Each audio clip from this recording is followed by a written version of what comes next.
Donc, bonjour. Aujourd'hui, dans cette vidéo, vous pouvez voir ici le boîtier que j'ai. Donc, il s'agit d'un boîtier avec un processeur Intel ainsi qu'un système de refroidissement. Donc, j'ai eu la boîte sans le processeur. J'ai mis le processeur dedans seulement pour montrer, là, pour que vous puissiez voir à quoi ça ressemblait. Parce que ça, c'est un processeur, il n'est pas écrit B dans le numéro de série.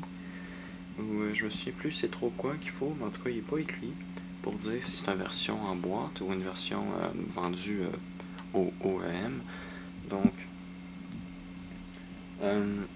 j'ai mis un mauvais processeur dedans, mais c'est pas grave parce que je suis content d'avoir cette boîte parce qu'on enfin, j'ai un radiateur officiel Intel dedans. Donc, ça va me permettre de pouvoir changer le radiateur ultra mauvais qu'il y a dans ces compacts-là. Quand je dis ultra mauvais, bon, il fonctionne, mais c'est vraiment le design le plus affreux que j'ai vu de ma vie. Donc, on va le changer par un qui a plus de sens. Je vais ouvrir l'ordinateur, je vais vous montrer la puissance en CPU, parce que là, il y a un 866 MHz dedans. Donc, je vais vous montrer la différence entre les deux. Donc, je démarre le compact, je fais un petit test de 3D Mark et je reviens. Donc, vous pouvez voir que le processeur est à 37 degrés de base. Donc, je vais effectuer des tests et je vous montre ce que ça donne.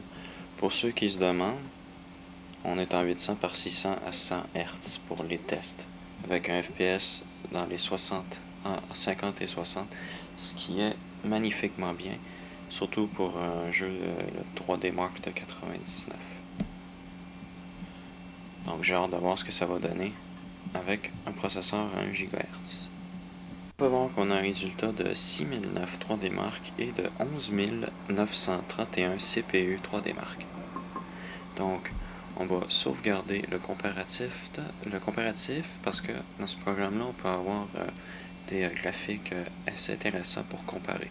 Donc, je vais sauvegarder ça, on change le processeur et on continue. Donc, on a... Hop, allez. Voilà. On n'a qu'à retirer le couvercle, débrancher l'ordi, je me rends compte que je ne l'ai pas débranché, voilà. Donc, on peut voir aussi le radiateur. Donc, pour enlever le radiateur de chez Compaq, il faut appuyer, peser et on peut le retirer. Donc, on enlève ce gugus. Donc, vous pouvez voir que c'est un machin complètement affreux. Mais ça, j'en ai déjà parlé dans une vidéo. Ce truc-là est juste une grosse tige de métal. Puis il y a des trucs ici collés alentour, puis ils ont mis de la pâte thermique pour que les tiges de métal, les trucs ici sur le côté touchent à la grosse tige de métal dans le milieu. C'est vraiment dégueu comme design, je déteste ça. Donc non seulement on va changer le processeur, mais en plus on va mettre un nouveau radiateur. Donc voilà, un processeur c'est assez simple. Donc hop, surtout sur les vieux socket comme ça, en fait c'est plus simple que ceux d'aujourd'hui. Hop, et voilà. Donc on va le mettre de côté, on va ouvrir le paquet. Hop, on va commencer par le processeur et les détrompeurs sont dans ce sens là. Donc hop, hop, voilà. Et voilà. Ensuite, on a le radiateur qui lui va venir ici environ. Et le ventilateur qui lui est scellé. Donc, oh mon dieu, vous voyez absolument. Wow. Donc, qui est scellé et qui n'a jamais été utilisé. Donc, voilà, ce qui tourne assez fluidement. Je veux savoir. Bof, c'est pas le plus fluide que j'ai vu, ça. Peut-être qu'il va falloir que je rajoute un peu d'huile. Mais avant, il faut trouver une tige de métal pour maintenir le tout ensemble, parce que je sais pas si la personne l'a perdu ou Intel a trouvé que c'était une excellente idée de ne pas donner la tige en métal.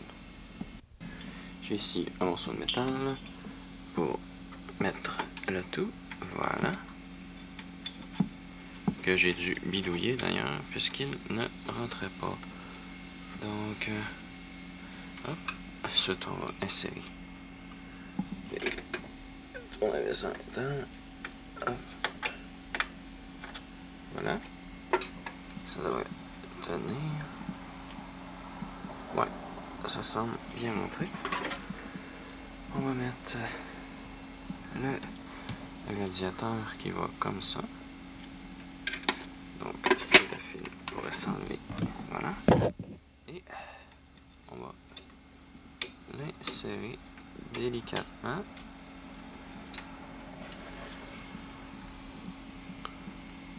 Ah, bon. Ok, donc ça, je crois que c'est une tâche à deux mains, donc je reviens. Donc, oups, j'essayais de mettre le ventilateur à l'envers. Ça va aller mieux si je le mets à l'endroit. Voilà. Donc, on va rebrancher ça. Ici, voilà. Et ça devrait être bon. On va faire passer le fil par en dessous ici. Voilà. Donc, on referme le boîtier et je refais des tests. Oups! Ça me dit que le BIOS supporte pas le microcode de mon processeur. Oups, je vais devoir aller chercher la mise à jour, je crois. F10. Information système. Bon, au moins, il me le détecte comme un GHz. Ok. Bon, ben, je vais aller voir si je peux trouver une mise à jour.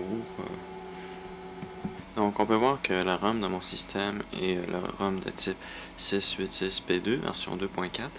Ici, j'ai la ROM pour les systèmes 686P2. La dernière, c'est la 3.14 ou 15 de 2002. Celle-ci semble dater de 2000 ou fin 99. Donc, ça, cet utilitaire se démarre en Windows. Donc, on va quitter, démarrer sous Windows 98 et faire le flashage du BIOS. Ah, voilà. Oui, toutes mes applications sont fermées, merci. Suivant. Ok, donc on a bel et bien confirmation que c'est exactement la même puce. Et on va augmenter de 1,10 version. Donc, voilà. Flashage en cours. Croisons les doigts pour que ça se passe bien. Faudrait pas qu'il y ait une coupure de courant maintenant. Quoique, j'ai remarqué que les BIOS compacts ont l'air assez résistants. Mon petit compact, le BIOS s'était corrompu, puis s'est réparé tout seul, donc je sais pas.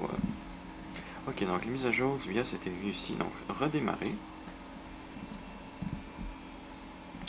On va faire F10 au démarrage pour aller voir dans le BIOS. Hop. Et on devrait avoir un BIOS mis à jour.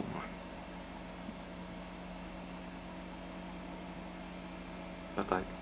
Et Windows 98 est long à s'éteindre quand le réseau est activé. Ça, c'est une chose que Microsoft aurait dû penser, réduire le délai d'attente du réseau. Donc, est-ce que ça roule? Oui, F10.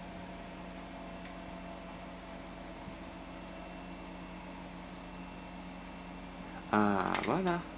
Formation système, la version 3.14. C'est parfait.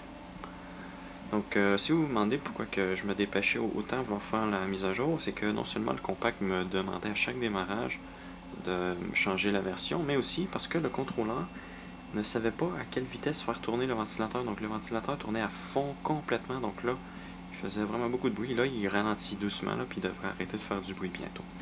Donc, c'est pour ça que je voulais faire ça. Donc, moi, bon, je vais arrêter d'enregistrer. Je vais démarrer le test, voyons, 3D Mark 99, et je vous montre des résultats. Donc, vous pouvez voir ici la température. On est à 40 degrés, ce qui est, je crois, à quelques degrés au-dessus. On était à 32 pour le 800 MHz, mais le processeur va plus rapidement, donc voilà. Puis, je rappelle que ce radiateur-là, j'ai déjà testé avec 1 GHz, puis ça peut facilement monter plus haut. Donc voilà, je peux vous dire que c'est quand même une bonne température, 40 degrés, surtout que tout à l'heure, le processeur avait le temps de reposer. Donc lui aussi, je le laisse reposer, puis vous voyez, ça descend encore toujours. Donc là, on est à 39-40, ce qui est une bonne température quand même, ce qui est légèrement élevé. Donc, on va faire le test 3D et je reviens. Une différence.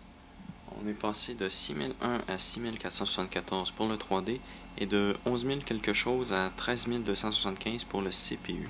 Donc, c'est quand même beaucoup. Donc, on va aller dans le Result Browser. On va aller ouvrir, ajouter un nouveau projet. Donc, ok. Vous pouvez voir ici l'augmentation. Donc désolé pour si ça clignote, mais c'est le cas.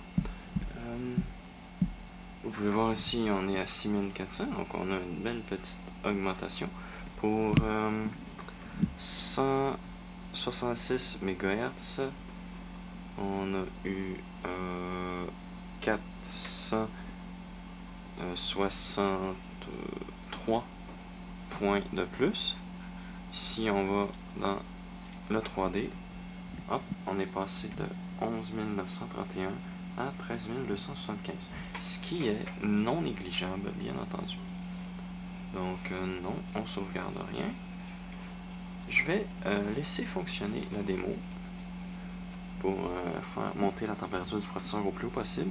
Puis je vais vous montrer un aperçu de la chaleur.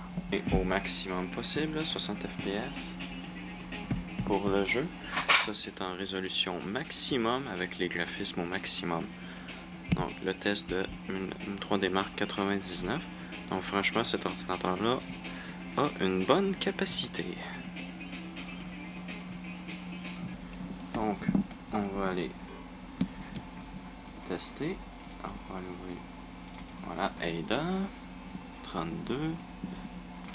Et allez. Donc, 44 degrés. Donc, on va dire que le processeur monte pas plus haut, mettons, que 47 degrés dans un gros maximum.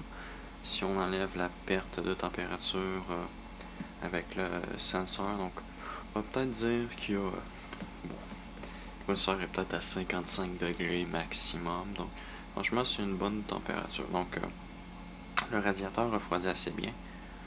Donc, voilà. Cette mise à jour du processeur s'est très bien passée. Donc, mise à jour. Oui, c'est ça. Donc, voilà. C'est très bien passé. Le radiateur fonctionne bien. Donc, voilà. Merci d'avoir écouté cette vidéo et à la prochaine.